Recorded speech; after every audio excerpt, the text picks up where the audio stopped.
اعوذ باللہ من الشیطان الرجیم بسم اللہ الرحمن الرحیم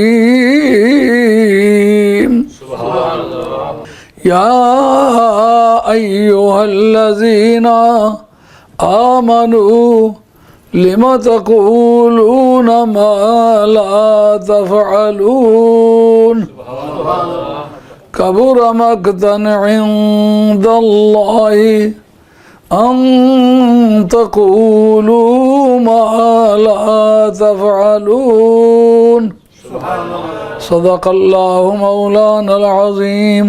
محترم حاضرین، میں نے سورہ صف سے یہ 2 آیتیں پڑھی ہیں جس سورت کا نمبر 61 ہے۔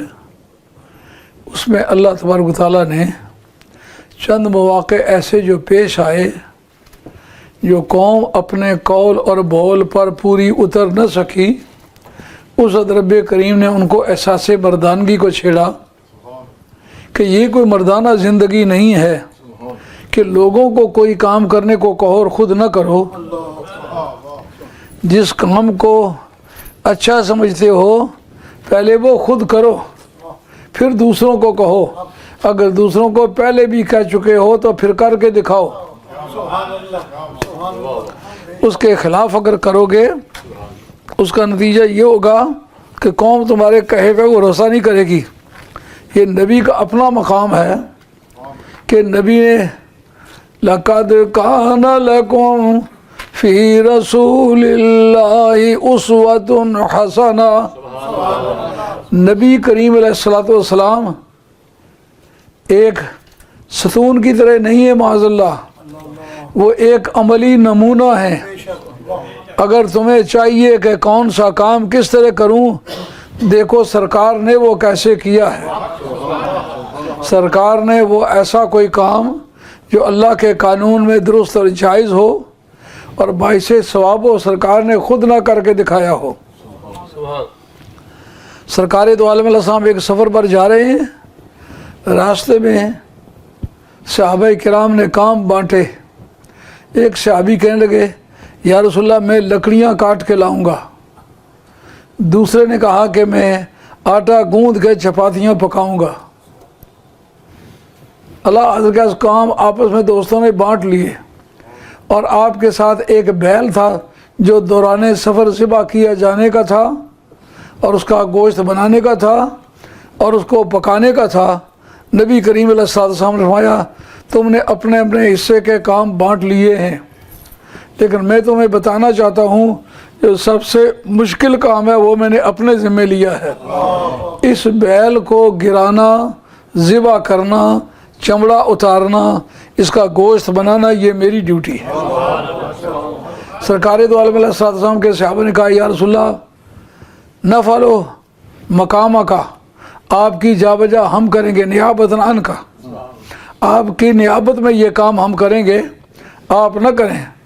آپ نے فرمایا میں وہ نبی ہوں جس نے خود کرنا ہے، لوگوں کو بتانا ہے کیسے کرنا ہے۔ میں وہ قوم سے کیوں کہوں جو میں خود نہیں کرتا ہوں۔ صحابہ نے عرض کیا یا رسول اللہ یہ اتنے بڑے بیل کو گرانا بڑا مسئلہ ہے۔ آپ نے سب سے پہلے اٹھ کے اس بیل کو اپنے ہاتھ سے گرا لیا۔ جب بیل کو گرایا فرمایا مشکل کام تو یہی تھا نا، اب چھری لاؤ۔ چھری لائی گئی، سرکار نے اس کے گردن پر ایک گھٹنا رکھ کے اور ایک گھٹنا اس کی باڈی پہ رکھ کے فوراً تکبیر پڑھ کے ذبح کر دیا۔ اس کے بعد سرکار بات تم اپنے اپنے کام سے جاؤ۔ بیل کا چمڑا اتارنا بھی بڑے دانشور کا کام ہے، اس کے پیچھے سال 8 سال کا تجربہ ہو تو آدمی فٹ کام کرتا ہے، نہیں تو غلط کرتا ہے۔ اور اگر قصاب کے بغیر آپ کسی سے گوشت بنوا لیں تو وہ اس طرح کاٹے گا جیسا دشمن کے باپ کو کاٹتے ہیں، اس کو یہ نہیں پتا کہ کس جگہ سے کاٹنا ہے۔ ایک مرتبہ ختم پر ایک مولانا تشریف لے گئے اور وہاں چوزے کی ہڈیاں دیکھی، بلا کے پوچھا تم نے یہ ذبح کیا؟ انہوں نے کہا اس مرغے نے تمہارا باپ تو قتل نہیں کیا تھا؟ انہوں نے کہا نہیں ایسا تو نہیں ہوا۔ انہوں نے کہا پھر کاٹا وہاں سے جہاں دشمنی کی وجہ سے کاٹتا ہے۔ تمہیں پتہ ہی نہیں کہ مرغا کہاں کہاں سے کٹتا ہے، اس کے جوڑ بند کہاں کہاں ہیں۔ تو سرکار نے منوایا کہ میں سوسائٹی میں ہر کام میں ہر دوسرے دانشور کے مقابلے میں اللہ نے مجھے بہتر ذہانت دی ہے اور میں بہتر کام کر سکتا ہوں۔ سرکار نے عملاً قوم کو زندگی گزارنے کا طریقہ بتایا ہے، اور پھر تمام معاملات میں میانہ روی اختیار کر کے سرکار نے فرمایا الاقتصاد نصف المعیشہ، کہ زندگی کی گزران میں میانہ روی سے آدھا کام ہو جاتا ہے۔ ہر آدمی کوشش یہ کرتا ہے کہ گھر میں کل سے آج اچھا کھانا پکاؤ، کل کے مقابلے میں آج اچھے کپڑے پہنو۔ یہ ذوق ایک دن اس کو کنگال کر کے چھوڑ دیتا ہے۔ اگر وہ اس میانہ روی سے چلے کہ میں ایسے طریقے سے چلوں جس طریقے پر چار اور مسلمان بھی میرے اوس پڑوس میں رہنے والے وہ بھی چل سکیں، تو ایسی صورت میں نتیجہ یہ نکلتا ہے سوسائٹی میں توازن پیدا ہو جاتا ہے، اور اوس پڑوس کے لوگ اس کا زوال نہیں چاہتے، نہیں تو پھر اسے جیلسی کرنے لگ جاتے ہیں، یا ہم سے اچھا کھانا کھاتا ہے یا ہم سے اچھا کپڑا پہنتا ہے۔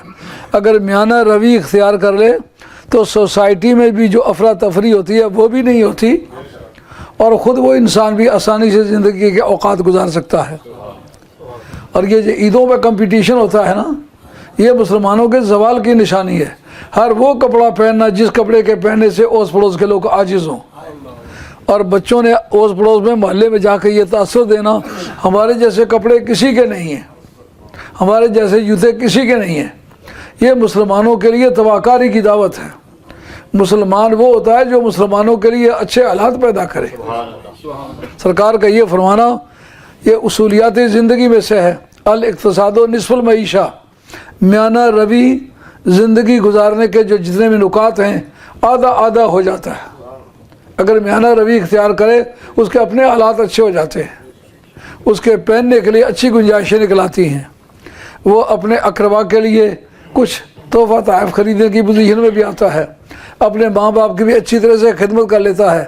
اگر وہ انتہا پسندی سے چلے تو نتیجہ یہ نکلتا ہے کہ وہ اپنے آپ میں دیوالیہ ہو جاتا ہے۔ اللہ کریم نے یہ بات فرمائی، یا ایھا الذین آمنوا لم تقولون ما لا تفعلون۔ اے ایمان والو، جو لوگوں کو کہتے ہو خود کیوں نہیں کرتے ہو، خود وہ کام کیوں نہیں کرتے ہو جو لوگوں کو بتلاتے ہیں۔ آل حق نے اس کو عمل تطبیق کے طور پر اخت پر چسپاں کیا ہے۔ ان کا جو بڑے بڑے وفاؤں کے دعوے دار تھے، میدان میں ان کے پاؤں نہ جم سکے سوائے حضرت علی مرتضیٰ کے۔ یہ سوال ان سب سے ہوتا ہے، لِمَ تَقُولُونَ مَا لَا تَفْعَلُونَ، لوگوں سے وہ باتیں کیوں کرتے ہو جو خود نہیں کرتے ہو۔ پہلے خود کام کر کے دکھاؤ اور پیچھے لوگوں سے کہو۔ جس برائی میں خود مبتلا اس برائی سے منع کرنا تو ایک سیاسی چال ہے۔ حافظ شیرازی فرماتے ہیں، وائزاں کی جلوہ بر محراب و ممبر می کنند، چوب خلوت می رسند آنکار دیگر می کنند۔ یہ ممبروں پر محراب پر جو جلوہ آرائیاں کرتے ہیں، جب تنہائی میں جاتے ہیں تو اور کام شروع کر دیتے ہیں۔ مشکلیں دارم سے دانش مندے محفل باز پرس، توبہ فرمایا چلا خود توبہ کم تر بھی کنند۔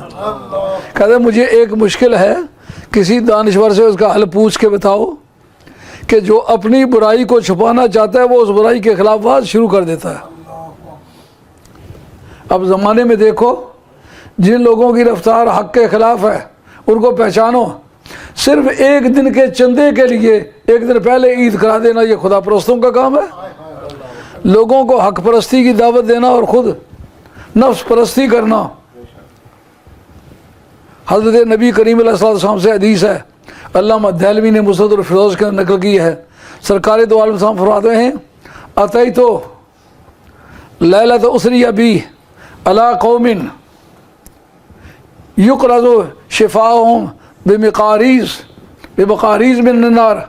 میں معراج کی رات ایک ایسی قوم پر سے گزرا جہاں ان کے ہونٹ جو ہیں وہ آگ کی کینچیوں سے کاٹے جا رہے ہیں۔